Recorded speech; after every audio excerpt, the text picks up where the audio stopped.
Okey, sekarang ni okey, kita sambung kuliah kita berkenaan dengan sampel project. Okey, sekarang ni sekarang ni saya buat projek ni dalam satu projek namanya adalah GUI project. GUI project. So GUI project, so dia akan dia akan create satu folder. So saya akan tunjuk folder. Foldernya saya pergi ke mana dia? Okey, sekarang Amanda keluar apa sekarang Amanda? File Explorer kan? Keluar file. Keluar file. Okey, file. Okey. So contoh sini saya create projek namanya GUI project. So satu folder telah di create lah. Okey, so dalam ni okey. So source ni maksud kita ada file yang berkaitan lah dalam GUI project ni. So saya dah create satu text file nama employee. So dalam employee ni, dalam text file employee ni saya save data. Okey, saya save data yang berkenaan dengan projek yang saya buat tadi. Okey. Kemudian itu yang saya terangkan bagaimana lokasi bagaimana file ni boleh terbentuk. Okey. So saya bawa kepada NetBeans. Sekarang keluar NetBeans ke Amanda atau Azmira? Keluar NetBeans lah. Okey, keluar NetBeans. Okey, sekarang ni seperti biasalah NetBeans you all jangan confuse pula. Sekarang ni kita berada dalam mode design. Kalau source you all boleh tengok coding lah. Okey. So design ni, so bila tengok seperti yang saya sebut tadi, ini adalah label, ini semua adalah label, ini text field. Okey, text field, so saya dah ubah nama TF staff number, kemudian TF name ini RB male, kemudian RB female. Okey, RB female. Tengok.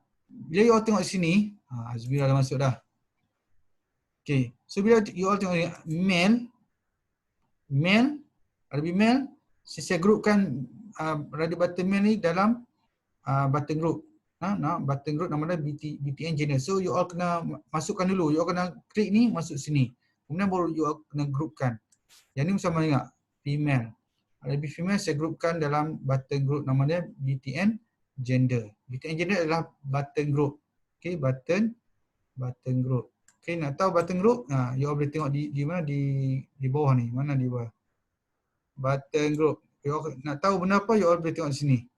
Button group, kat mana button group? Sorry, button gender. Di mana dia? Other component. Ni nampak? Button BTN gender adalah button group. RB male adalah jenis radio button. Itu you all boleh tengok lah. Okey, kemudian ini text field, TF address, ini adalah properties untuk ini adalah CB state, combo box untuk state. So untuk nak isi data, you all pergi ke mana? You all boleh pilih ke ni, ke bahagian model. So you all boleh letak nilai. So dalam ni saya letak please select the state, Perlis, Kedah, Pening dan Perak dalam field model. Okay, model. Kemudian ni gross salary, okay, ini semua allowance, TF allowance, ini TF deduction, nampak? Dia bentuk, kalau tengok di sini bentuknya ada berlainan. Ini dia jadi dark grey ke apa? Yang ni semua putih-putih kan TF. Bermaksud ini saya set sebagai false untuk editable. Kalau tengok di sini, editable dibolehkan. Tapi bila you check dekat text field bagi net salary, editable uncheck. Tak boleh diedit. Okey. Kemudian setelah tu apa yang saya nak buat adalah dari segi dari segi calculate. Kita tengok button calculate. Ni adalah BTN calculate. So bila you double click BTN calculate.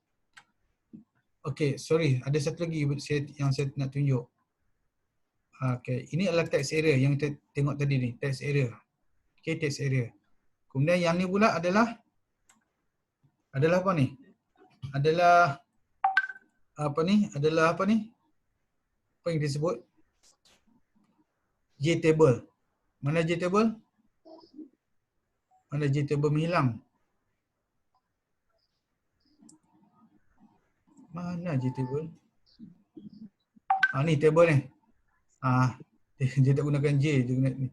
Ni adalah JTable. Bila saya klik, bawa mouse over di sini, dia akan keluar JTable. So klik dan you all ni. Satu lagi, bila saya nak tunjuk pasal JTable ni, okay, saya nak run. Sekejap saya nak run sekejap. Pasal JTable lah.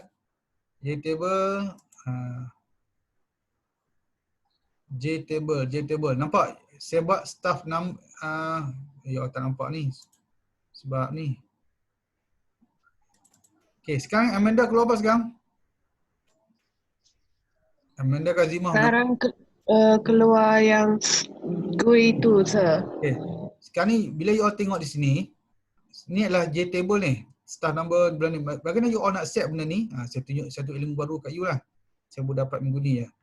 Okay, so kaedah dia yang ada tulis staff nama, yang header ni, staff number, staff name, gender. So bagaimana you all nak tengok? Saya pergi ke sekarang ni Azimah, Azimah pula. Azimah sekarang keluar apa? Mana Azimah hilang. Amanda. Keluar apa sekarang Amanda? Keluar yang staff GUI, sir. Netbin. Keluar Netbin kan? Netbin. Okay, sekarang ni bila saya tekan design tu, you all nampak ni, ini adalah apa ni? Ini adalah JTable, nampak? Ini adalah text area. Nama variable adalah TA display. Yang ni adalah JTable. Nama dia adalah TBL display. Okay. So bila you all tengok di sini nampak TBL display ni adalah JTable. So kalau you all nak letak header tadi yang dah keluar nama, staff number, name, you all tengok, you all klik sini TBL display ni, so dia akan highlight. Kemudian right click ataupun di sini tak apa. Right click, you pilih di sini tak apa, right click di sini boleh ataupun di sini boleh. Okay, kalau saya right click di sini, right click, saya ambil customize order. Nampak right click menu ni, Amanda? Nampak, sir. Nampak.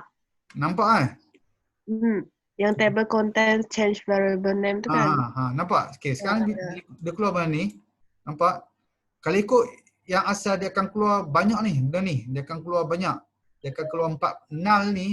Kalau yang biasa saya buat, dia akan keluar 4 kali. 1, 2, 3, 4. So saya tinggal satu je. So you all boleh play around. Kemudian yang ni yang akan jadi header ni. Akan jadi header. Kalau you all nak gunakan JTable, kalau you all boleh guna JTable lagi cantik lah. Okay, ni. Nampak benda ni.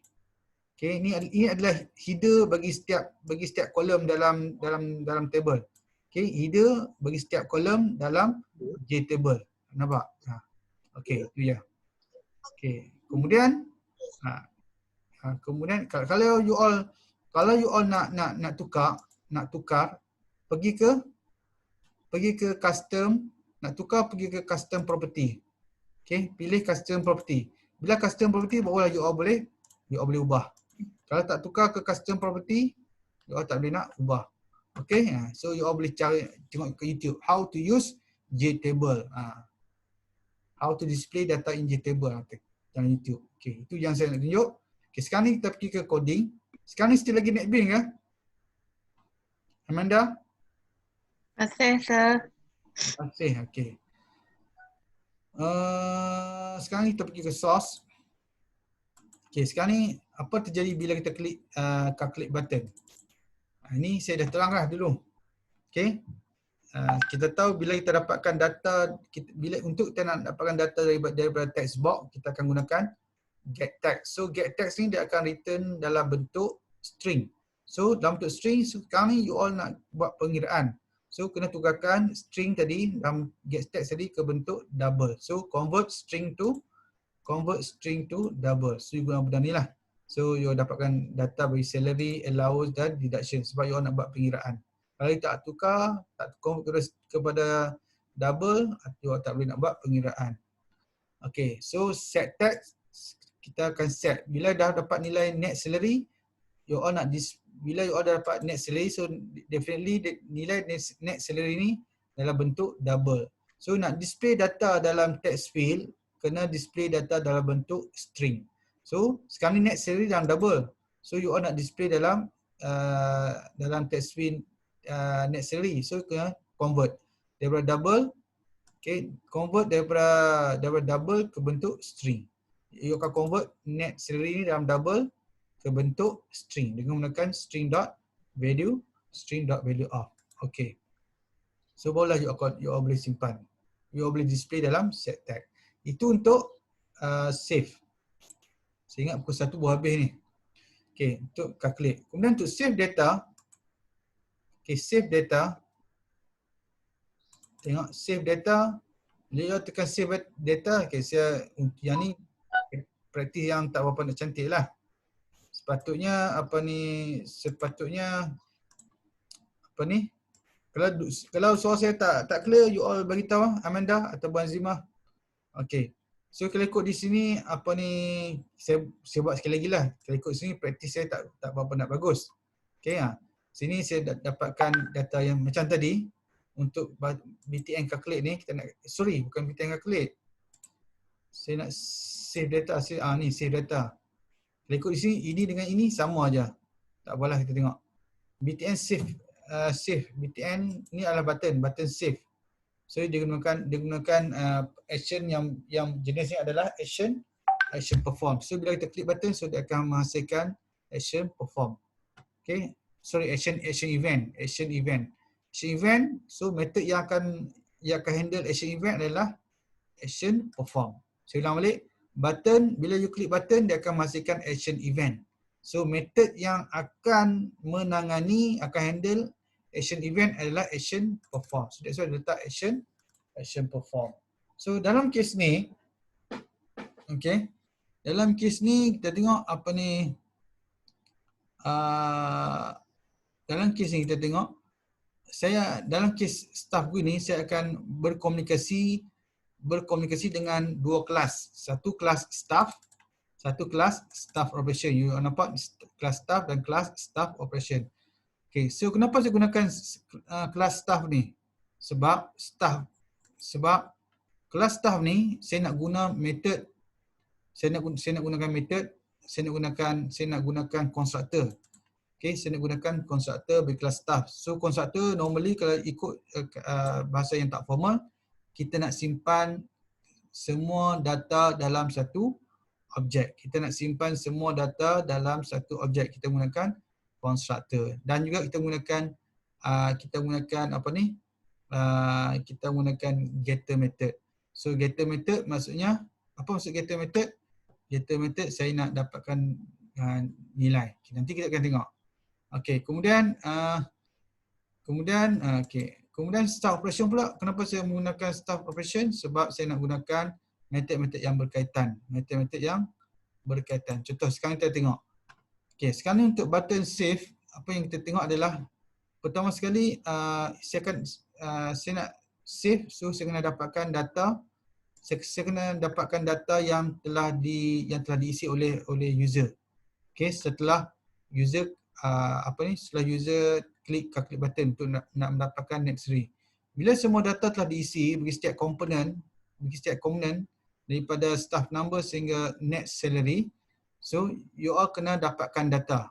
Kena dapatkan data daripada komponen-komponen tersebut. Okey, contoh kita buat. Okey, saya dapatkan data daripada text field staff number. So kita tahu get tag akan return dalam bentuk string. Okey, dalam bentuk string. Tapi kita nak convert kepada integer sebab staff number adalah dalam bentuk integer. So kita tengok staff number dalam bentuk integer. Okey. Kemudian name dalam bentuk string. So you all tak perlu nak convert lah sebab get tag akan return dalam bentuk string. Kemudian gender sebagai string. So yang penting you all kena tengok di sini lah. Staff number sebagai string. Kemudian name, gender, address, state semua sebagai string.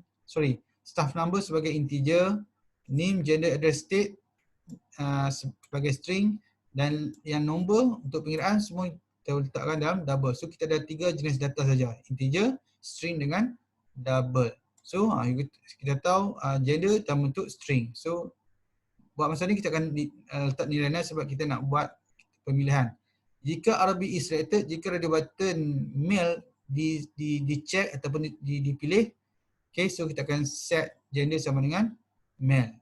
Jika tidak, so dia akan, radio button ni dia akan pilih salah satu, dia tak akan dapat dua-dua, dia akan pilih salah satu. Kalau you all tak groupkan dalam button group, you all boleh pilih dua-dua, dia akan jadi masalah.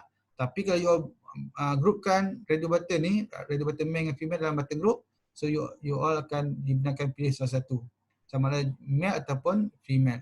So ini yang saya buat. Kalau RB female is selected, so gender akan jadi female. Okey, itu dia. Ini kita nak extract data, ini kita nak dapatkan data daripada radio button. Kemudian address dalam string, tak ada masalah, you gunakan get text. Okey, sekarang ni state jenisnya adalah string. Okey, tapi kalau ikut di sini, state ni state kita gunakan komponen combo box. Gunakan combo box. So combo box, bila you gunakan combo box CB state adalah combo box bagi state. Nak dapatkan data daripada combo box, you gunakan method get selected item.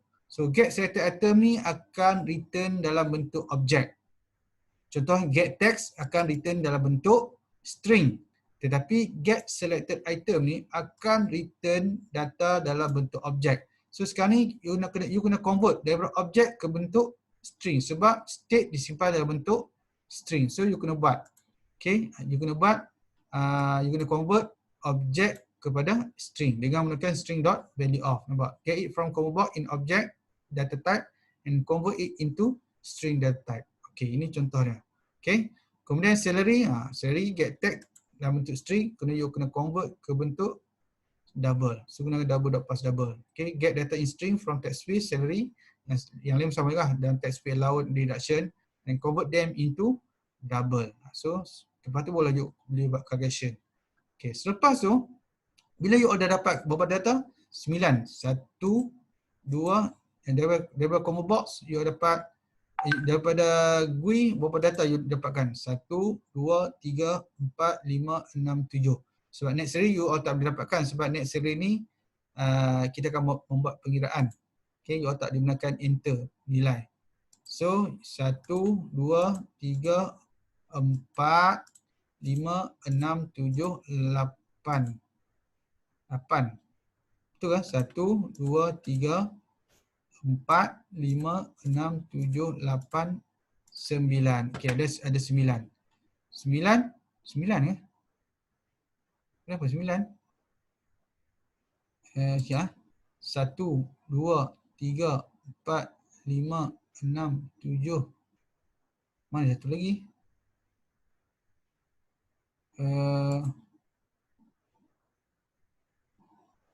Tak apalah, tengok.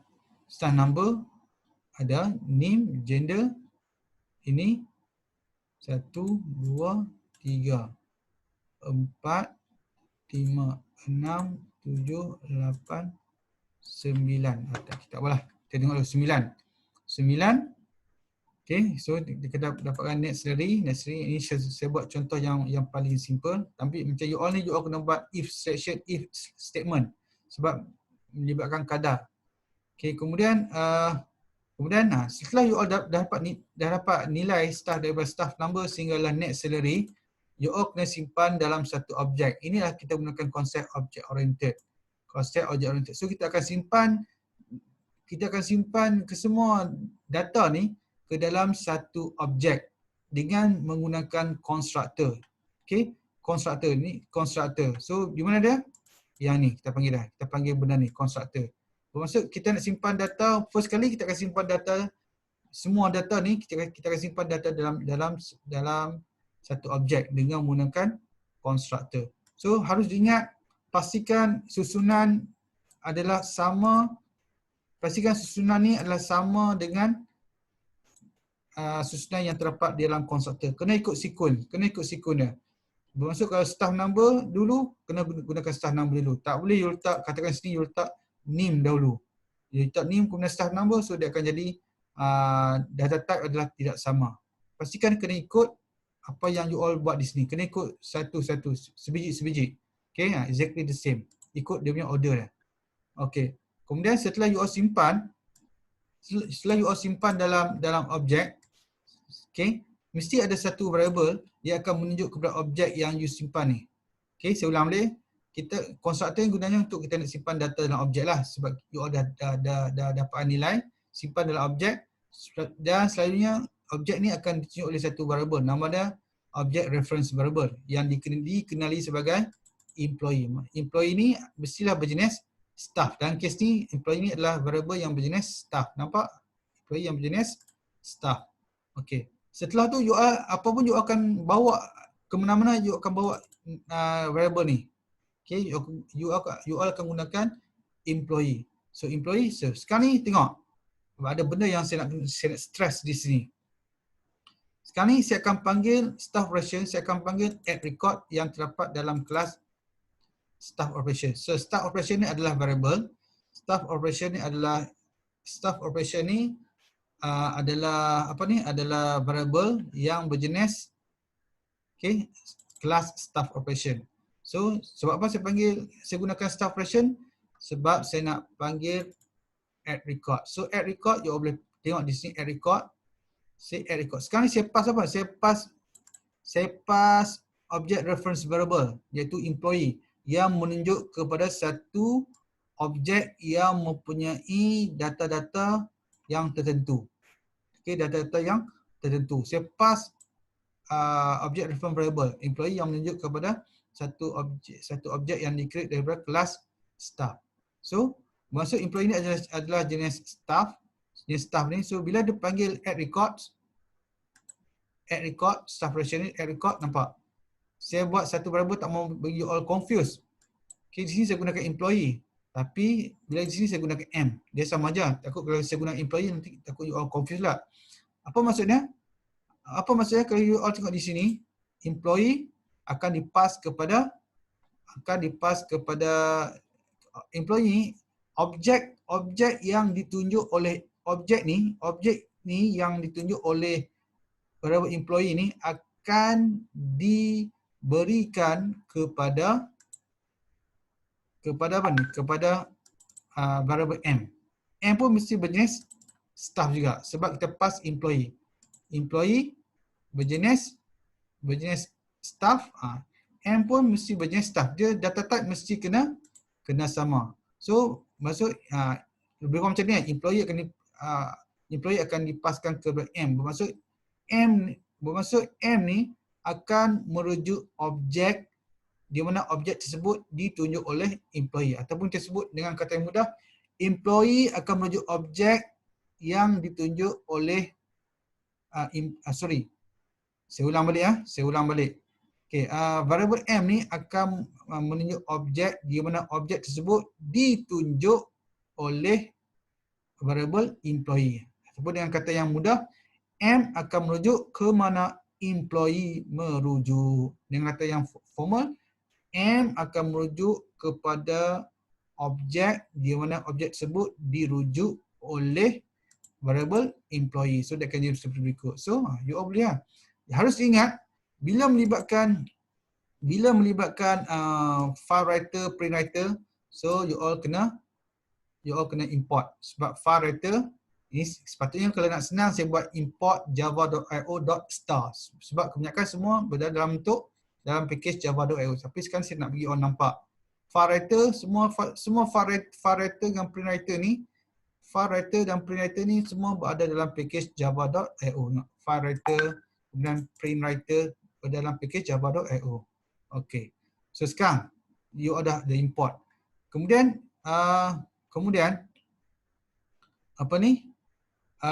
contoh kalau melibatkan kita nak menulis data dalam kita nak menulis data, saya ulang dia, file writer you akan import dalam package daripada package java.io, print writer dan file writer. Ini kita nak tulis data dalam text file. Okay, tengok dia punya kesinambungannya. File name jadikan di sini, kemudian FW jadikan di sini. Okay.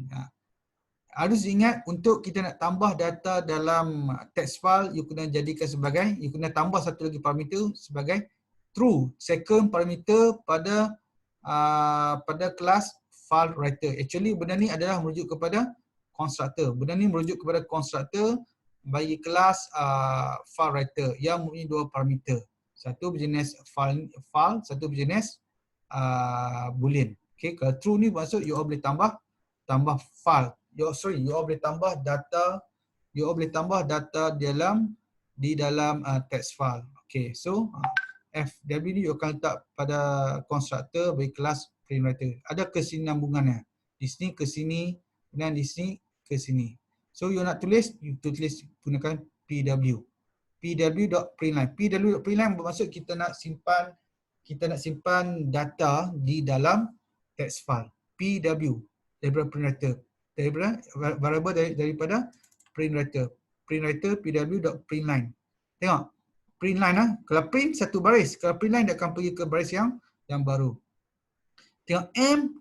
Okay, sekarang ni tengok. Kenapa saya pass M ni sebab kalau you all tengok di sini, saya pass employee kan. Dalam employee ni kita ada getter method. So bila you all pass di sini, okay, saya nak tulis data di dalam, saya nak tulis data ataupun nak simpan data dalam text file. So saya gunakan m.get staff number, nampak? So sekarang ni staff gue ni dia berkomunikasi dengan dua kelas. Satu kelas staff, satu lagi kelas staff operation. Okay, kelas staff sebab dia nak guna getter method dan juga constructor. Staff operation sebab dia nak gunakan method add record daripada kelas staff gue. So ini kita nak tulis m.get staff number, get name, get gender, bla bla bla. Kena fahamkan dia punya susunan. Susunan dalam file pun you all kena perhatikan betul-betul. Okay, mana yang datang dulu, mana yang datang kemudian. Kalau nak senang, tengoklah susunan yang terdapat di dalam constructor. Mana yang datang dulu? Staff number, name, gender. Okay, so nak tulis pun kena ikut susunan. Bermaksud ada setiap record ni, okay, saya nak ulang balik benda ni merupakan satu record. Okay, benda merupakan satu record. Kalau 4 objek ada 4 record. So dalam kes ni kita nak simpan satu record ke satu record. Okay, so sekarang ni bila di sini kita nak simpan data di dalam text file. Get staff number, get name, kena ikutlah. Selalunya saya akan ikut susunan constructor di sini. Parameter constructor. Okay. So ada berapa baris yang akan disimpan? 1, 2, 3, 4, 5, 6, 7, 8, 9. So ada 9 baris. 9 baris disimpan. So saya bawa you all ke satu lagi.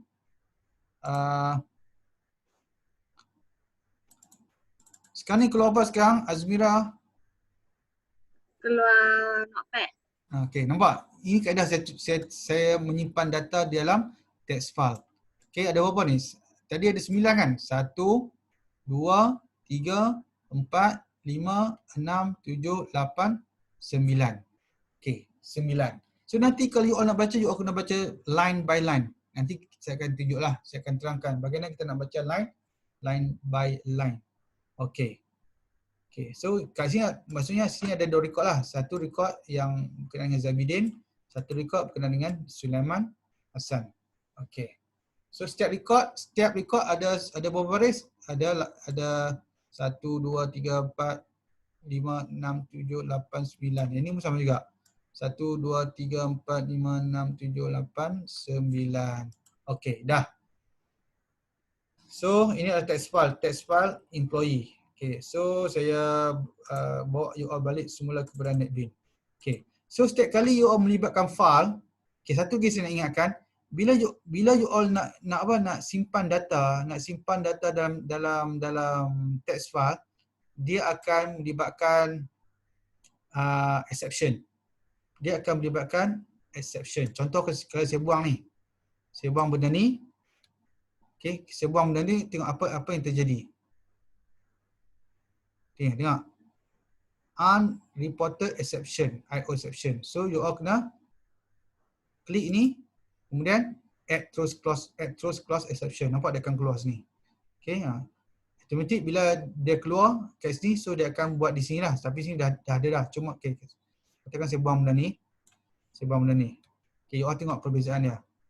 Okay. Ada beberapa error sini. Ada. Okay. Saya klik sini.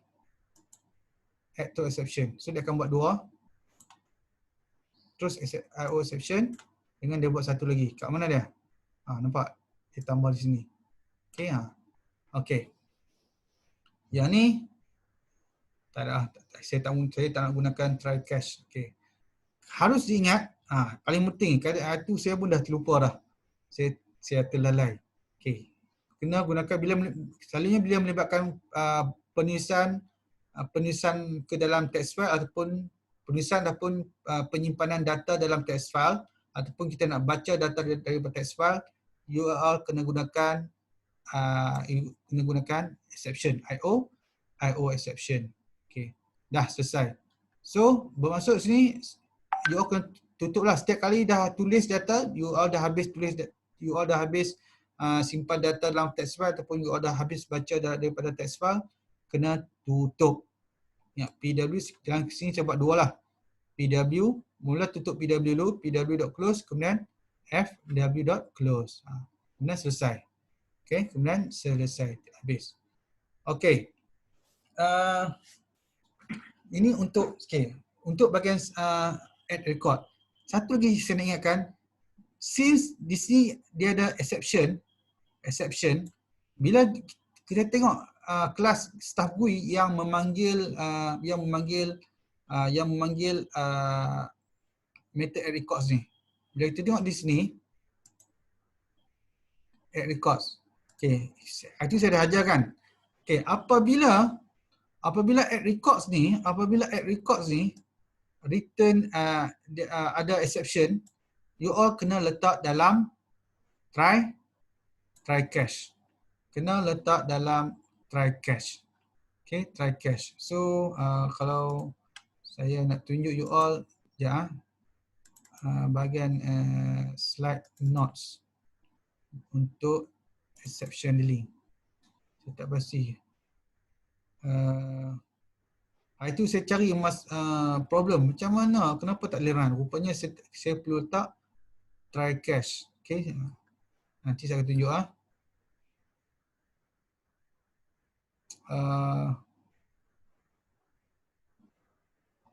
di mana dia.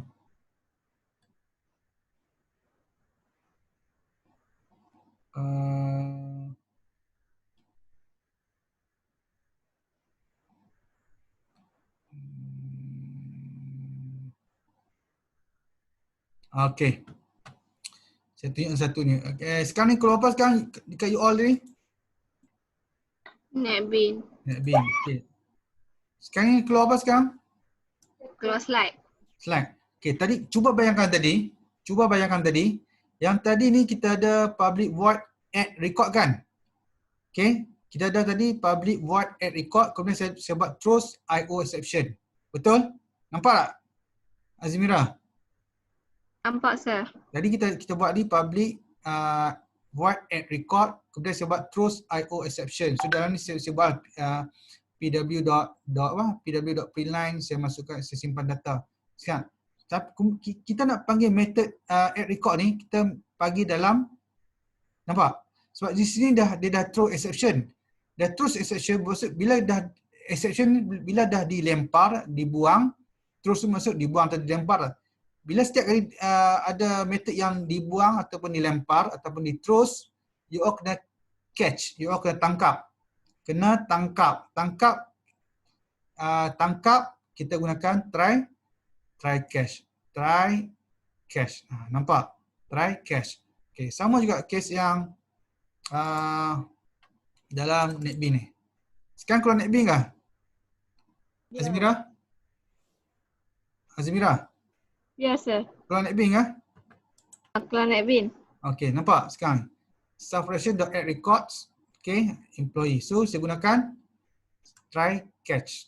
Yang ni saya buat senang lah. Itu saya buat, saya ikut dia punya automatic punya ni. Saya gunakan try catch. So, memandangkan dia terus apa ni?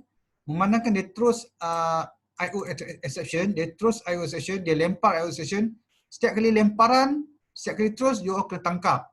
Tangkap dia, tangkap di sinilah cache. Cache apa? Cache IO exception. Di sini dia terus IO exception. Nak tangkap pun, tangkap ataupun cache IO exception. So you all get message. Okay. So bila you all dah simpan data, mestilah you all nak communicate dengan user. You all kena communicate dengan user, you all akan mengatakan, okay, ni yang saya sebut tadi, J option pane. J option pane dot show message dialog. Ini sebab null lah. Ini saya tak pasti. Ada yang guna this THIS, ada gunakan null, tak apalah. You buat dulu. Okay, show message dialog, the record has been saved successfully in the text file. Okay, itu je. Okay, itu yang saya nak terangkan dekat you all. Okay, kita berhenti setakat ni dulu sebab ada lagi 1 minit. Saya nak terangkan banyak ada lagi. Okay, kemudian saya akan invite you all. Okay, Assalamualaikum warahmatullahi wabarakatuh dan salam sejahtera.